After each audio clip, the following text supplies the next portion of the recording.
Yo, what's poppin', Shinobis? Kai Ninja here. Today I got a tutorial for you guys how to play PSP games on your Nintendo Switch at full speed for free. Stay tuned. Pokeball, go!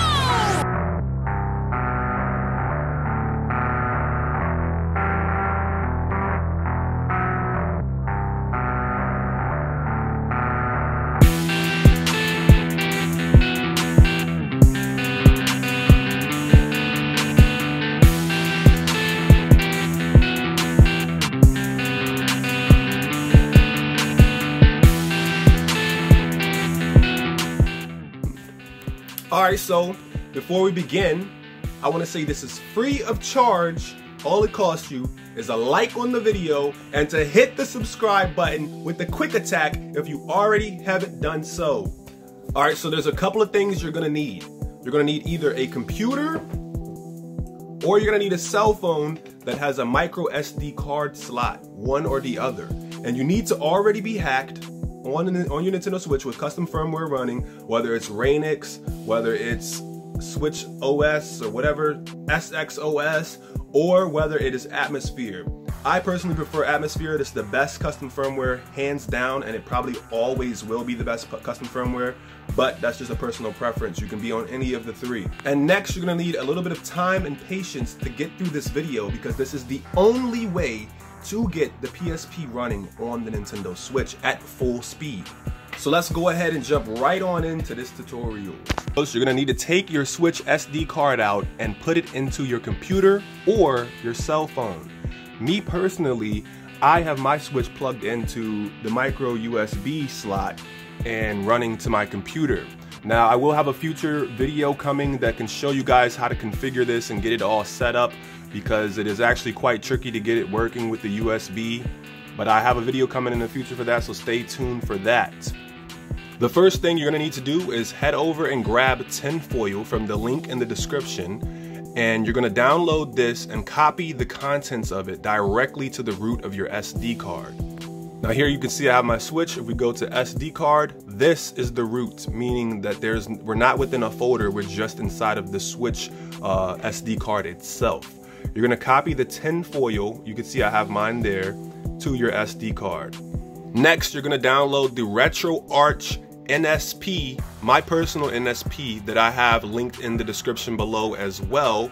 You're gonna download that and copy it over to your tinfoil folder inside of the Nsp folder. So you're gonna double click on the tinfoil folder, you're gonna go to Nsp, and you're gonna copy Retroarch there. I've already done it for the point of saving time, but as you can see, it is there. Next, you're gonna copy your personal favorite or collection of PSP games over to your SD card. As you can see, I'm inside of my Switch SD card and I created a folder called PSP and I copied my ISOs over to it. I believe CSOs also work, but I personally prefer to use the ISO files. After you're done copying your games over to your SD card, you can go ahead and exit out of that.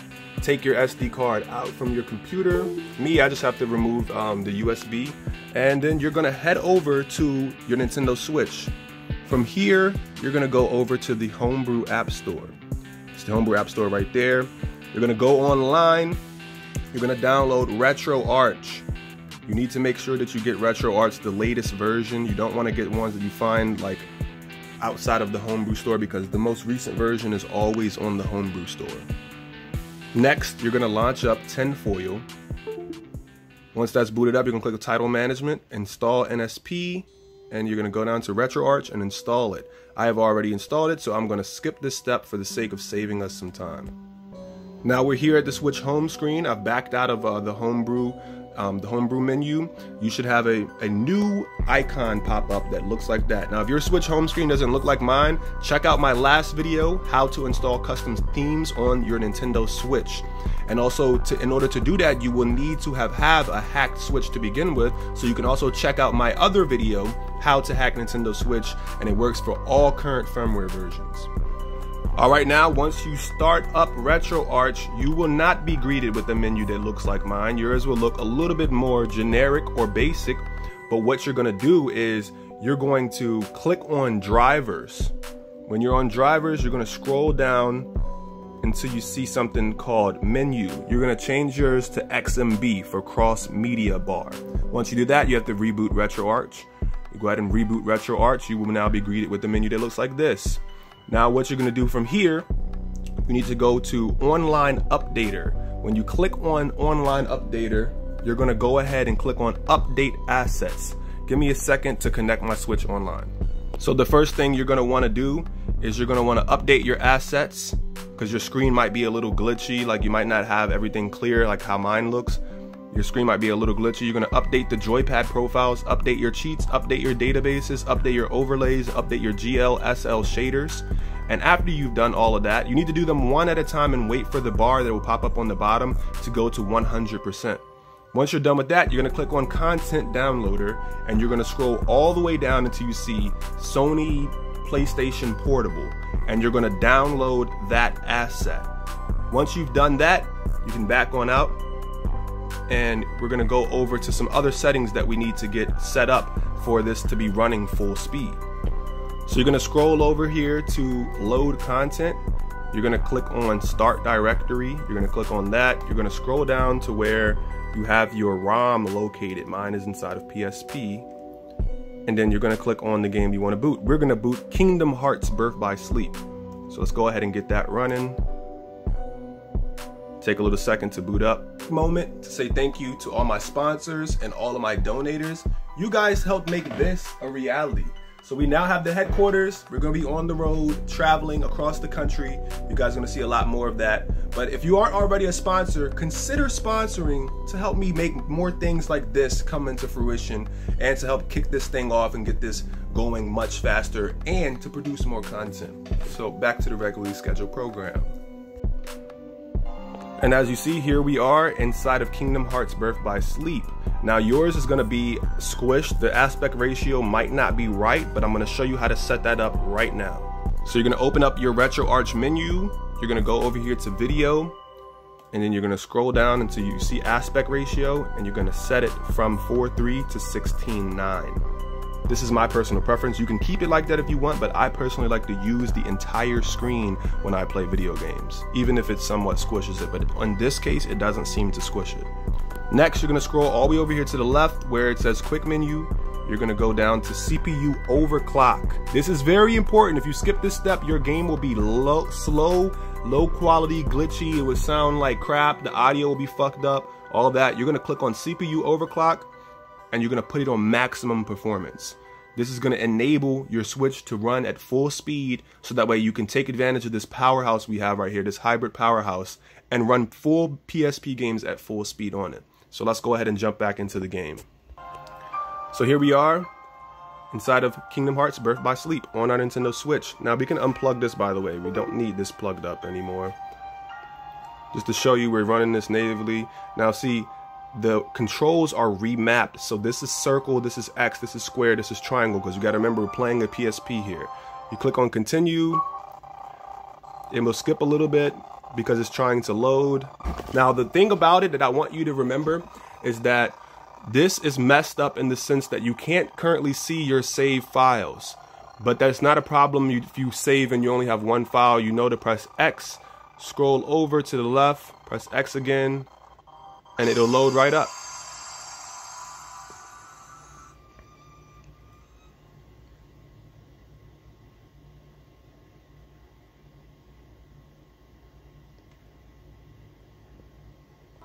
Alright, now I'm sure there's a bunch of you guys that are going to want to see some performance tests from this thing. So let's go ahead and show it. As you can see, pretty much full speed. Everything's working. Let's see if we can't run around here and find a battle soon.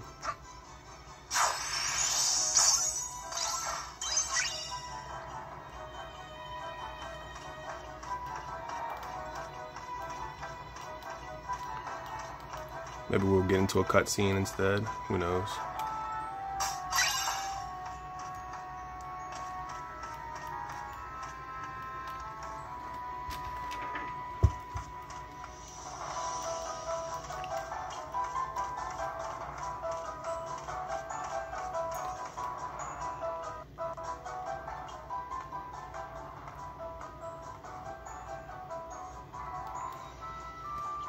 if that's her.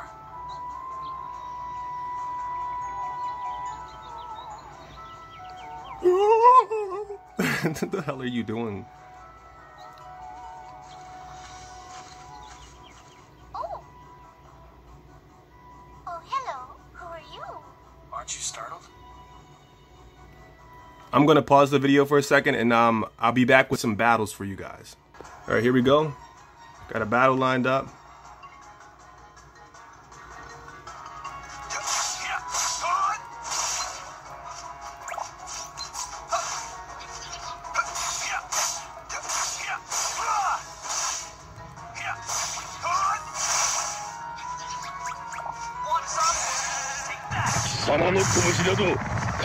As you can see, full speed, guys. And this is the only way to get it running full speed. And look at me about to die already. Oh, wow! Wow. Well, you saw here live. I got bodied. I think I'm on the hardest mode that there is on here. I like my games to have a challenge. But as you can see, full speed, this works for just about every PSP game. Now, what I will note is that there are some games that have graphical glitches, such as Monster Hunter's Portable the Third. If you go to Monster Hunter's Portable the Third, you won't be able to see any of the text in that game. So that's something to keep in mind. Another thing to keep in mind is that save states don't currently work.